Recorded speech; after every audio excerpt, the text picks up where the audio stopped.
Dunia tercengang. Mata seluruh penjuru bumi terpaku pada layar, menyaksikan sebuah tragedi yang memilukan. Cuplikan demi cuplikan menampilkan reruntuhan yang berserakan. Asap hitam pekat membubung tinggi dari kilang minyak yang hangus terbakar di Iran. Bukan hanya itu, berita tentang korban jiwa terus berjatuhan. Komandan militer, ilmuwan, bahkan anak-anak tak berdosa. Serangan yang dilancarkan oleh Israel ini tak hanya melukai fisik dan merusak infrastruktur, tapi juga mencabik-cabik harga diri dan kehormatan sebuah bangsa yang berdaulat. Pertanyaan yang sama menggema di setiap benak. Apa balasan Iran? Bagaimana mereka akan merespons kehancuran ini? Dunia mengira dan bahkan mengharapkan sebuah dentuman besar, sebuah rentetan rudal yang memekakkan telinga, balasan setimpal yang akan membuat langit Timur Tengah bergemuruh. Semua mata tertuju ke Teheran, menanti sinyal serangan balik yang akan mengguncang kawasan. Namun seperti yang sering terjadi dalam drama politik tingkat tinggi, kejutan justru datang dari tempat yang sama sekali tak terduga. Ya, dari Jakarta, Indonesia. Di sebuah ruangan konferensi pers yang penuh sesak, di bawah sorotan kamera dan tatapan tajam para jurnalis, Kedutaan Besar Republik Islam Iran muncul. Dengan tenang, penuh wibawa, namun memancarkan aura tekad yang tak tergoyahkan, para diplomat ini mulai berbicara. Mereka bukan hanya melayangkan kutukan pedas atau ancaman militer biasa yang sudah diprediksi. Oh tidak, ada nada yang berbeda, lebih dalam, lebih licik. Mereka dengan tegas menyatakan bahwa serangan Israel adalah pelanggaran nyata terhadap piagam PBB. Itu sudah lumrah. Tapi kemudian, mereka menambahkan kalimat yang membuat dahi berkerut. Sebuah pernyataan yang seperti bisikan misterius. Ini bukan hanya serangan terhadap Iran, melainkan serangan terhadap seluruh sistem perserikatan bangsa-bangsa. Dengar baik-baik, kalimat terakhir itu bukan sekadar protes biasa. Itu adalah sebuah kode, sebuah sinyal rahasia yang tersembunyi di balik retorika diplomatik. Itu adalah bisikan terselubung bahwa Iran punya rencana. Sebuah kartu as yang sama sekali tidak kita lihat datang dan yang berpotensi mengubah seluruh dinamika permainan. Di balik gemerlap lampu sorot konferensi pers dan pernyataan diplomatik yang dingin, tersembunyi sebuah luka yang menganga. Bukan hanya luka fisik dari kota-kota yang hancur atau kilang minyak yang terbakar. Ini adalah luka di jiwa sebuah bangsa, luka harga diri yang terinjak-injak. Bayangkan, seorang komandan militer berpangkat tinggi, tulang punggung pertahanan negara, gugur dalam serangan mendadak. Seorang ilmuwan wanita yang mendedikasikan hidupnya untuk kemajuan, tiba-tiba tiada. Dan yang paling menyesakkan, anak-anak tak berdosa yang seharusnya sibuk bermain dan belajar, kini menjadi korban kolateral damage, angka statistik dalam sebuah konflik brutal. Ini bukan sekedar berita, ini adalah tragedi yang terukir dalam memori kolektif Iran. Penderitaan ini semakin diperparah dengan kenyataan pahit. Serangan Israel tak hanya menargetkan fasilitas militer. Oh tidak, mereka melangkah lebih jauh. Mereka memperluas serangan ke infrastruktur ekonomi dan publik yang vital, seperti kilang minyak. Ini bukan lagi sekadar serangan militer biasa. Ini adalah upaya yang jelas untuk melumpuhkan, upaya untuk mencekik ekonomi, untuk membuat rakyat Iran menderita, dan secara tidak langsung memaksa mereka bertekuk lutut. Ini adalah agresi yang melampaui batas, menyasar denyut nadi kehidupan sehari-hari, menciptakan krisis berlapis yang memicu kemarahan mendalam. Dalam tekanan yang luar biasa inilah, di tengah puing-puing dan duka, Iran menyadari satu hal krusial. Balasan konvensional tidak akan pernah cukup. Membalas dengan rudal, meski memuaskan dahaga balas dendam sesaat, tidak akan mengubah narasi besar.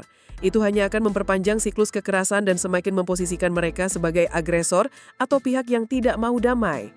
Mereka membutuhkan lebih dari itu. Mereka butuh sesuatu yang mampu membalikkan meja. Sesuatu yang mampu memaksa dunia melihat Israel sebagai biang keladi sesungguhnya, si pelanggar hukum internasional yang sesungguhnya. Di titik inilah sebuah ide brilian mulai terbentuk, sebuah rencana tersembunyi yang jauh lebih halus, lebih cerdas, dan berpotensi lebih menghancurkan bagi reputasi lawan daripada ledakan militer manapun. Ini bukan lagi tentang balas dendam buta, tapi tentang membalikan keadaan, tentang mengalahkan musuh di medan perang yang tak banyak dikuasai, medan perang hukum dan diplomasi internasional. Lalu apa sebenarnya senjata tak terlihat yang akan mereka gunakan untuk mencapai tujuan ambisius ini? Bersiaplah, karena jawabannya ada pada selembar dokumen yang dihormati banyak negara, yaitu Pasal 51 Piagam PBB. Di tengah reruntuhan dan gema duka, Iran menemukan sebuah senjata yang tak terduga. Sebuah amunisi yang tersembunyi dalam lembaran-lembaran hukum internasional. Pasal 51 Piagam Perserikatan Bangsa-Bangsa.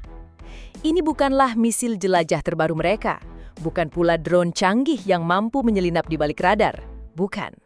Ini adalah sebaris kalimat yang terdengar kering dan formal, namun di tangan yang tepat bisa menjadi palu godam diplomatik.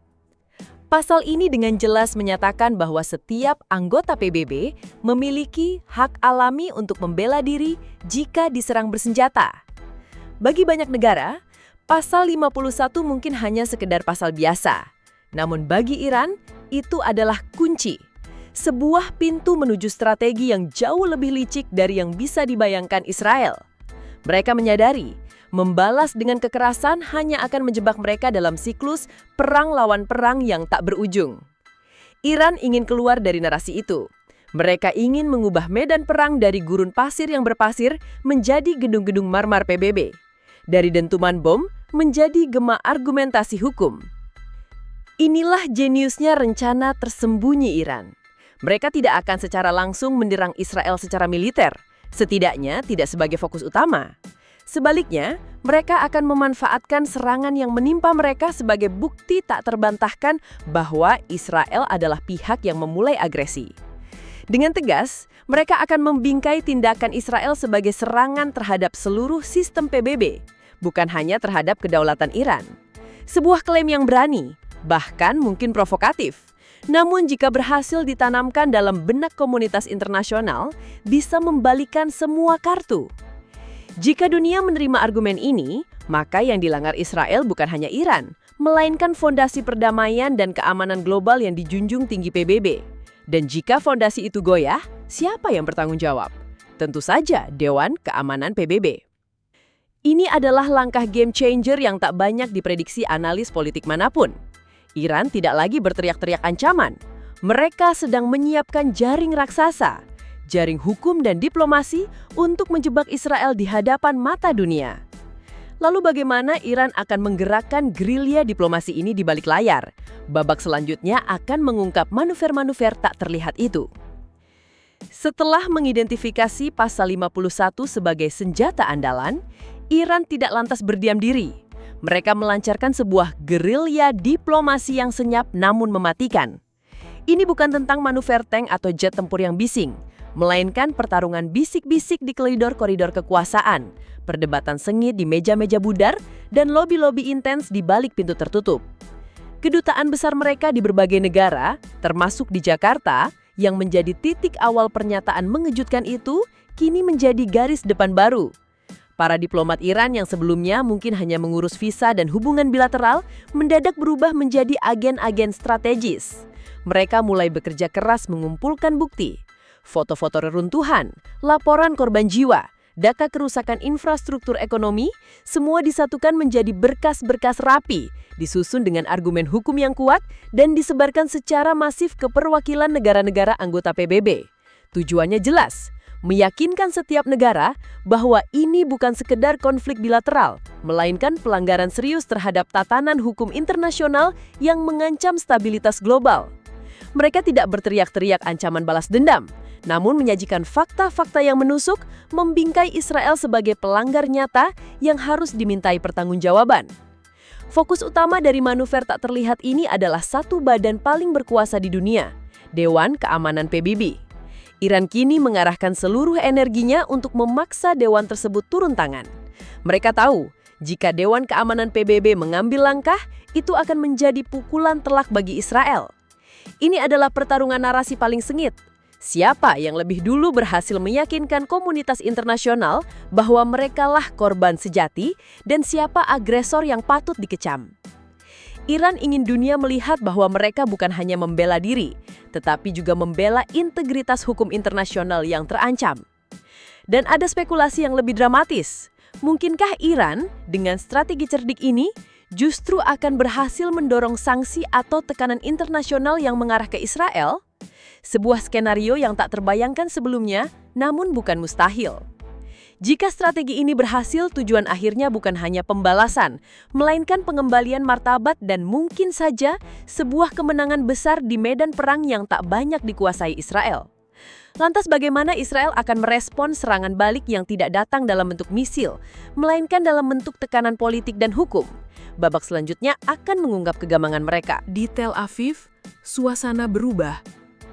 Jika sebelumnya ada aura dominasi dan percaya diri, kini mulai tercium bau kebingungan. Israel telah mempersiapkan diri untuk skenario terburuk. Hujan rudal balasan dari Iran, serangan siber, atau mungkin operasi militer rahasia.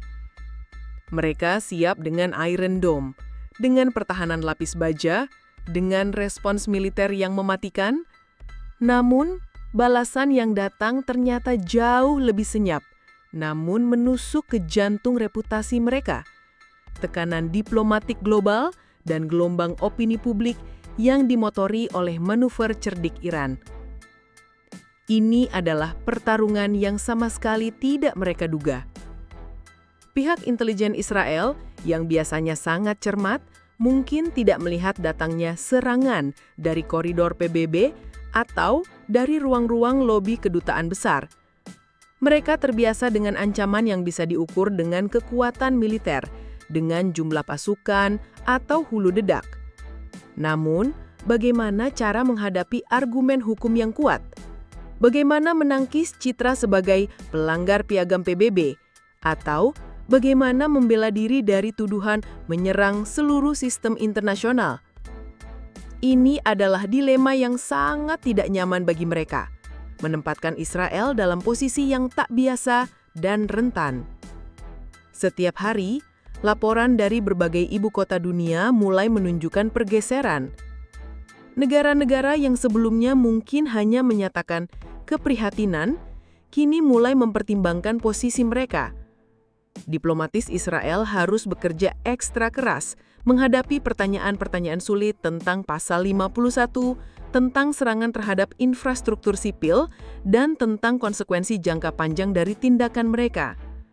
Mereka terperangkap dalam jaring narasi yang ditenun rapi oleh Iran, dan kini harus berjuang mati-matian untuk membebaskan diri.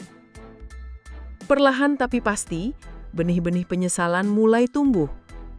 Bukan penyesalan karena kalah perang militer, melainkan penyesalan karena telah meremehkan kecerdikan lawan. Penyesalan karena mengira balasan hanya akan datang dalam bentuk ledakan, sementara Iran justru melancarkan serangan terhadap legitimasi dan posisi mereka di mata dunia. Dampak reputasi ini pada akhirnya bisa jauh lebih merusak daripada kerugian material manapun. Lalu, apakah tekanan ini akan cukup untuk memaksa Dewan Keamanan PBB bergerak dan mengubah total peta konflik? Di gedung megah Perserikatan Bangsa-Bangsa, New York, suasana begitu tegang. Para diplomat, perwakilan negara, dan wartawan berkumpul, menanti. Desas-desus, bisikan, dan spekulasi memenuhi aula.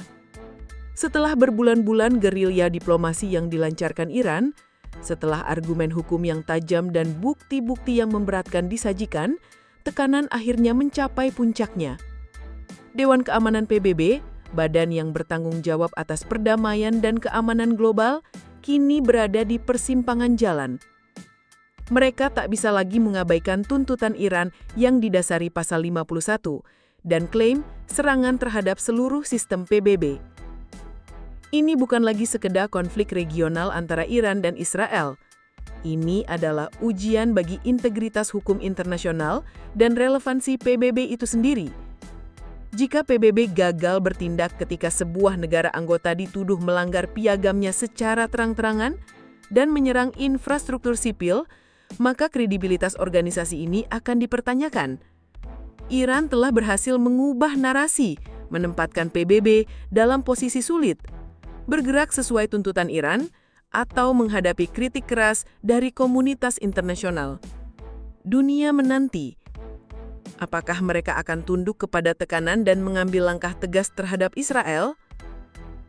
Dampak dari rencana tersembunyi Iran ini melampaui batas-batas Timur Tengah. Ini adalah preseden baru. Ini akan mengubah cara dunia memandang konflik serupa di masa depan, menegaskan bahwa perang tidak selalu dimenangkan dengan senjata, tetapi juga dengan kecerdasan hukum dan diplomasi yang gigih. Iran telah menunjukkan bahwa kekuatan sebuah negara tidak hanya diukur dari rudal atau tanknya, tetapi juga dari kemampuannya memanipulasi panggung internasional. Dan bagaimana dengan Israel? Penyesalan yang sebelumnya hanya berupa bisikan, kini menjadi gema. Mereka menghadapi potensi resolusi yang mengutuk, sanksi yang membayangi, atau paling tidak kerusakan reputasi yang signifikan di mata dunia. Posisi mereka yang dulu tampak tak tersentuh, kini rapuh. Mereka terpaksa berjuang di medan yang asing bagi mereka, yaitu medan opini global. Peta konflik memang telah berubah. Bola kini berada di tangan Dewan Keamanan PBB. Apakah penyesalan Israel akan berujung pada konsekuensi nyata? Apakah diplomasi cerdik Iran benar-benar membawa kemenangan besar? Kisah ini mungkin belum akhir. Namun, satu hal sudah jelas, Iran telah menulis ulang aturan main, dan dunia tak lagi akan melihat Timur Tengah dengan cara yang sama.